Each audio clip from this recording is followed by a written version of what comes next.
को ये मत समझ लेना कि कोई भी भगवाधारी, कोई भी लाल पीले हरे कपड़े पहन के संत बन जाता है। ये मत समझ लेना। संत कौन है? संत हमारी आत्मा, हम संतन के जीव, संतन हम में रम रहे, जीव माखन में घीव। तो संत कौन है? संत वो है जो अपने आत्म स्वरूप को जानता है, जो अपनी आत्मा को जानता है, वही संत है।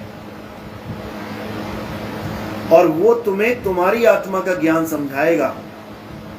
वो कभी ये नहीं कहेगा कि बेटा राम राम जपो, कि बेटा राधे राधे जपो, कि बेटा अल्लाह अल्लाह जपो, कि बेटा वाहिगुरु वाहिगुरु जपो।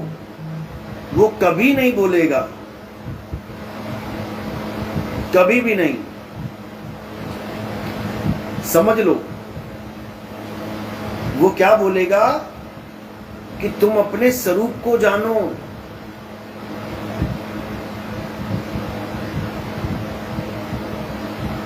समझो, वो ये बोलेगा तुम अपने स्वरूप को जानो। वो कभी ये नहीं कहेगा कि तुम किसी और की पूजा करो। किसी की पूजा नहीं करनी है, अपने सत्य स्वरूप को जानना है। और जैसे ही तुम अपने सत्य स्वरूप को जान लोगे तो तुम्हारे मुंह से भी निकलेगा अनल हक, तुम्हारे मुंह से निकलेगा वाह गुरु, तुम्हारे मुंह से निकलेगा मैं ही सत्य हूं। समझो, क्योंकि वो तुम्हारा जीव स्वरूप नहीं है, वो तुम्हारा आत्म स्वरूप है। आत्म स्वरूप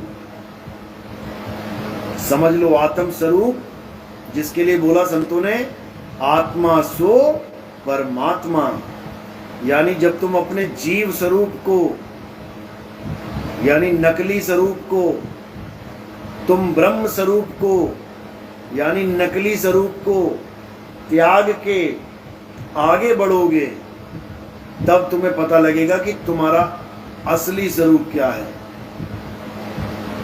समझ लो, गुरु ग्रंथ साहब में स्पष्ट लिखा है, लेकिन लोग समझ नहीं पा रहे हैं। क्या लिखा है?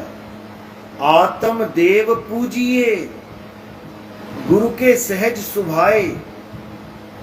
किसकी पूजा करने को बोल रहे हैं गुरु ग्रंथ साहब जी? आत्म देव, आत्म देव की पूजा करनी है। लेकिन आत्म देव के भेद को कोई समझ ही नहीं पाता। कैसे समझे? जब तक कामिल मुर्शिद नहीं मिल गया, जब तक तुम्हारे जीवन में सतगुरु नहीं आ गया, तब तक आत्म देव का भेद पाना बहुत मुश्किल है। असंभव, असंभव। समझ लो। तो गुरु का क्या काम होता है? गुरु का काम होता है तुम्हें जीव से पीव बना देना। बहुबंधन में बांधिया एक बेचारा जीव, और केवल छूटे आपने जो न छुड़ाए पीव। अब पीव अवस्था का ज्ञान नहीं है तो तुम बार बार 84 में आने की तैयारी करो। आना पड़ेगा, बच नहीं सकता, कहीं ना कहीं तो रहना ही पड़ेगा। आज किसी मकान में रहते हो, सरकार ने तोड़ दिया, देखा ना, सड़कें बनती हैं, चौड़ी होती हैं, मकान तोड़े जाते हैं। तो तुम्हें क्या लग रहा है जिसका मकान टूट गया वो वैसे ही रहेगा टूटे हुए मकान में? वो चाहे झोपड़ी बना के रहना पड़े, वो बनाएगा, क्योंकि बिना मकान के रह ही नहीं सकता। आदत ही नहीं है बिना मकान के रहने की, तो वो बनाएगा ही बनाएगा। इसी प्रकार ये शरीर जिसमें ये जीव रहता है, ये जीव बिना शरीर के नहीं रह सकता।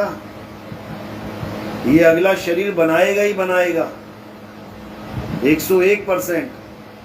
और कर्मों के आधार पे इसको वही ऑर्डर मिलेगा कि 84 में जा बेटा, वहां बना शरीर अब अपना।